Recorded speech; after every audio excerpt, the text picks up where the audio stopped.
That race car life though.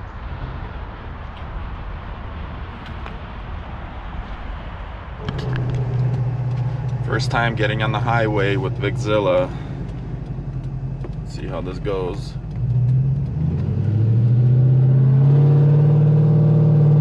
I need to go ahead and buy a new belt for the AC compressor so I can get some AC. It's so hot outside, and I need some AC in here. Here we go. Let's do a quick pull.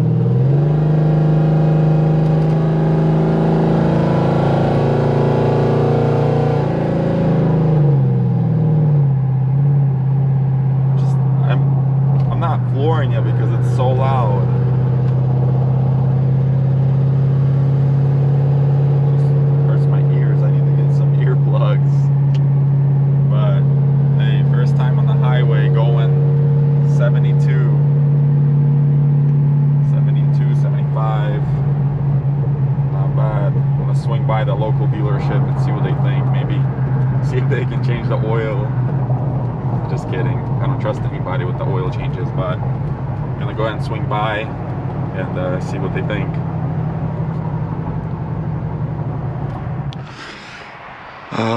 Sitting on the side of the road. It's awesome. For some reason it just shut off, and it's acting like it's hydro locked. It's weird. Wonder what happened. Won't turn over. I don't have any tools. I don't have a booster box. I don't have anything. It's great. It's the current situation. I'm on the side of the highway, and laptop is dead. The power inverter doesn't want to work. It won't connect to the HP tuners for some reason. This won't connect to that. My wife brought me a booster box, and the engine actually now turns over. I think it was vapor locked maybe or something, but now it feels like I'm not getting any fuel, and so the engine just turns non-stop, like over and over, but it doesn't want to fire. So I'm wondering if maybe like it's an electrical problem, because it was running good until I got on this ramp. Maybe one of these fuses is bad. Also, I can't check the oil because I broke the dipstick closing the hood back in the day, so I just have this cap over it. I have no tools with me, and I thought maybe it was the spark plug wires, but it's not. And I swapped some other ones over that I had with me, and it didn't help any at all. The engine is kind of hot still, so I don't want to disconnect the fuel to see if I'm getting fuel or not, because it's still hot. I don't want to cause a fire. So I got a tow truck on the way. Just gonna get it towed back to the shop and go from there. That race car life though.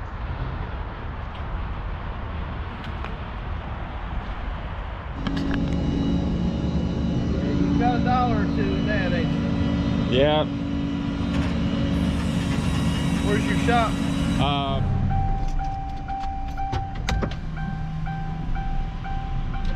Just leave it in neutral.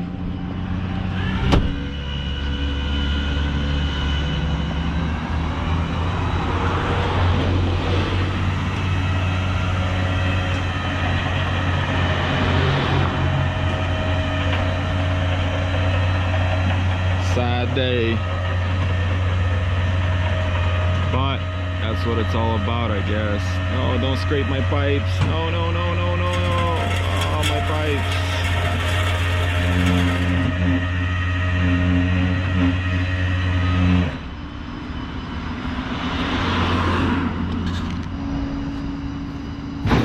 Shout out to Rice's Towing in Asheville, North Carolina.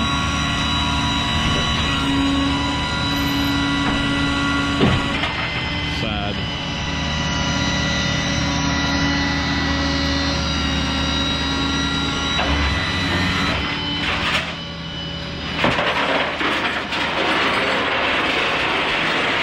Watch it start right now.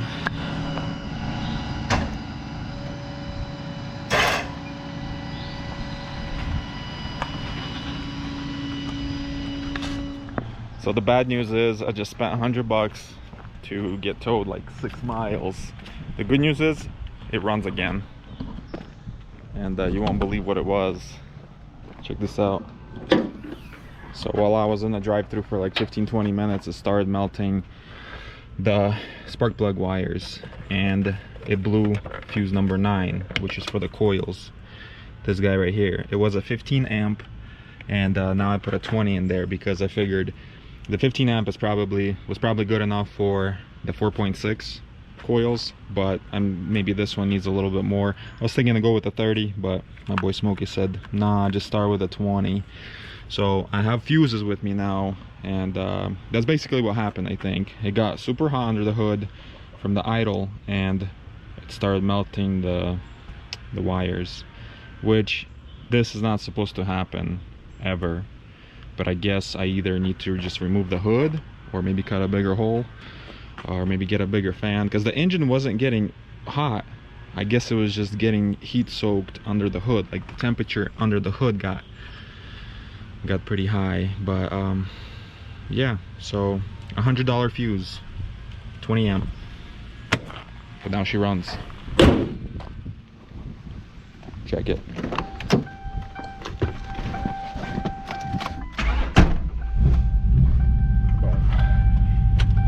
Let's take it inside the shop.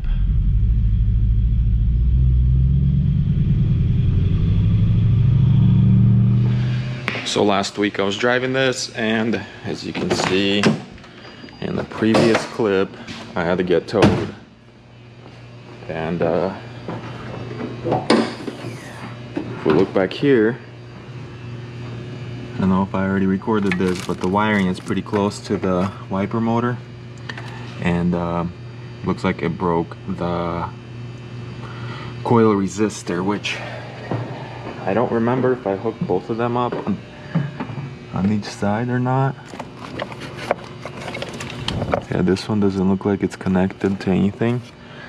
So anyways, these Godzilla engines, they have 2 coil resistors, one on each side, and it does look like I only have one connected. I don't know if I can just run the wiring from the other one and connect them together. I don't know, but that is why I've been blowing that coil fuse, and that's why I ended up getting towed. So that one little fuse, which is this guy right here, cost me $100 because I had to get towed. But so right now I want to take apart this wiper cowl and possibly just get rid of the wipers for now. I don't really need wipers, so we'll do that. Also, good news, I've got the parts to rebuild the rear diff. I've got the LSD, I've got different gears. We'll open that up in a minute. Here are the goodies I got in the mail. This is the LSD. Boom. It's crazy because it says Cobra diff 8.8, 31 teeth, I guess, 31 teeth, and new gears. Let's go. So, but hey, that'll be in the next video probably, hopefully.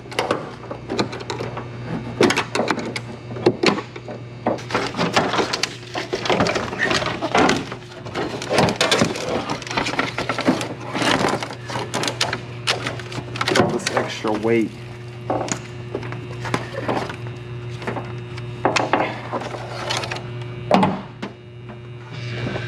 So it looks like there are just a few 8mm and 10mm bolts to remove this whole wiper assembly. So that's what I'll do. I'll just get rid of it for now, and then I'll be able to run the oil pressure gauge actually through the firewall. I'll have more room, and also I'll modify it eventually to where I can still use wipers in the future. Possibly, it looks like what I can do is shorten this maybe and get this out of the way more, but let me take this apart and take a look.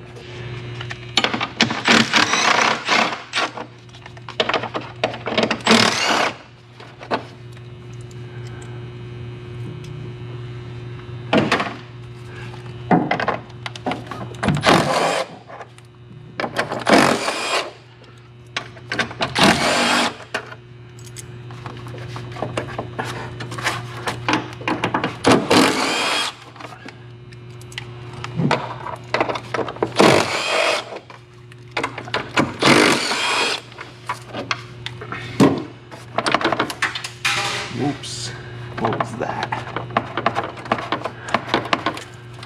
Huh. Oh, one more. One more.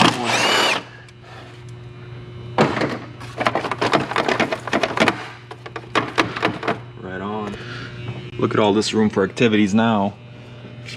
One more bracket, and just like I thought, that some of these wires were getting chewed up by the wiper arm, I guess, and the engine was moving. So the capacitor is actually broken, and this wire, what I need to do is just remove the whole wiring harness, I think, and just loom it, because all the lengths are all figured out already. I just need to loom it for extra protection, because I mean, I guess at some point this could have caught fire, but luckily the fuse burned out, and here we are. Sadly, it's time to put the gauge inside where it belongs.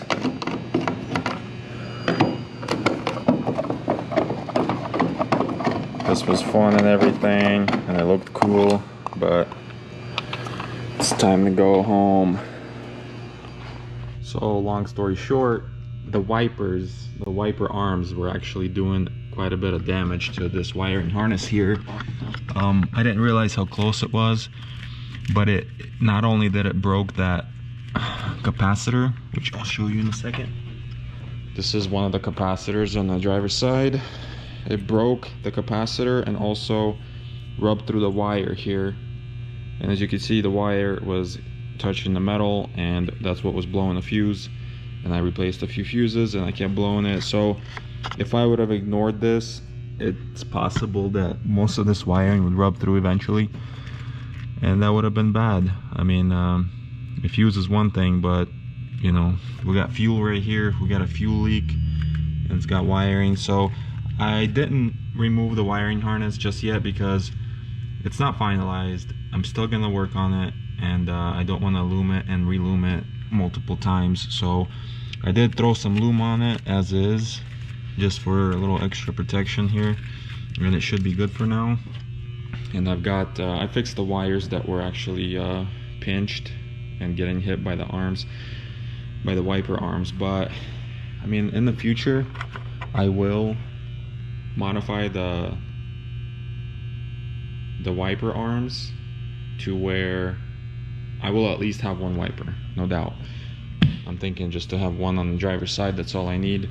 But there's a lot more room now, and once I go with the Whipple supercharger, I'm probably gonna need all that room. And also I'm probably gonna have to modify the wiring harness once again once I put the Whipple on. So that is another reason why I'm not looming this thing.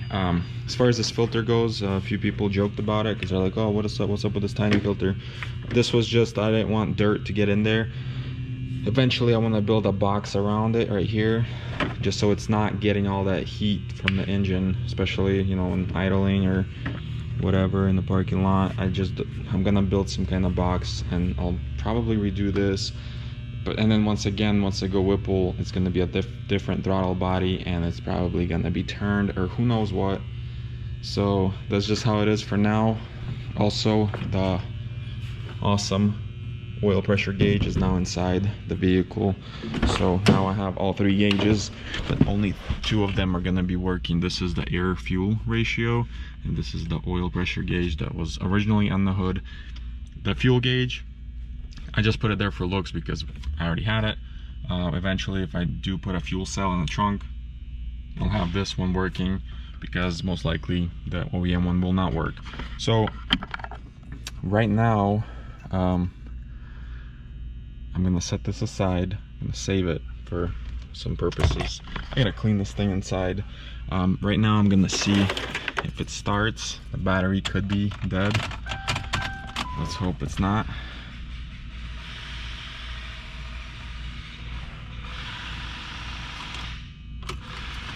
Battery is completely dead because I left the HP tuner in there. Okay, so I got the booster hooked up. Let's try to start it. Radio works as always. I'm just hoping that the the oil pressure gauge is gonna work. I don't see why it wouldn't. And comment below if you think it's okay to leave that plastic hosing that I have for the oil pressure gauge, or should I swap that out to the copper.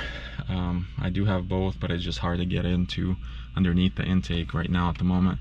So hopefully it'll be all right for now. It's not rubbing anywhere, it's going through grommets. I think it'll be fine.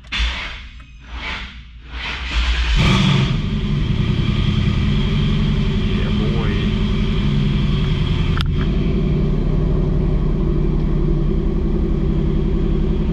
Showing like 85, 90 PSI or something like that. And it's working good.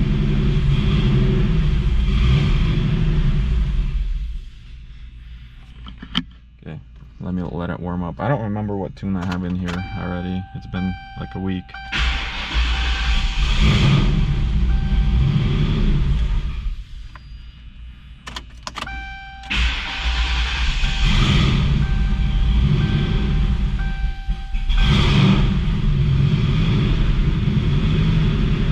Check what tune is in it right now, but I'm gonna let it idle and warm up and do its thing before I start revving it like an idiot.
So this is the AC belt that I got originally, and it's supposed to fit, but obviously I ripped it trying to stretch it on there. So I'm gonna go get the same belt and then maybe one size bigger, whatever that is, and that way I'll have AC.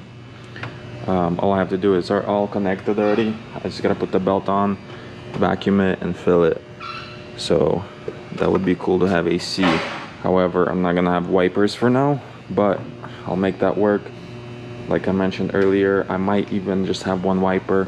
I have some motors, Ford Focuses. It's individual motors left and right, so I could probably just weld one up over here, make some brackets, and just have one wiper just for the driver. The passenger doesn't need to see where we're going. So that's the update. And I try to put the original tray back in, and it fits. So we'll see, maybe I can cut the lid somehow and make this closed off, because I can feel a lot of heat coming from right here, and we don't want that going into this air intake. So just a couple updates, and tomorrow I'm gonna do some more test driving, and then should be ready for the dyno soon. So stay tuned, like and subscribe, or don't. Later.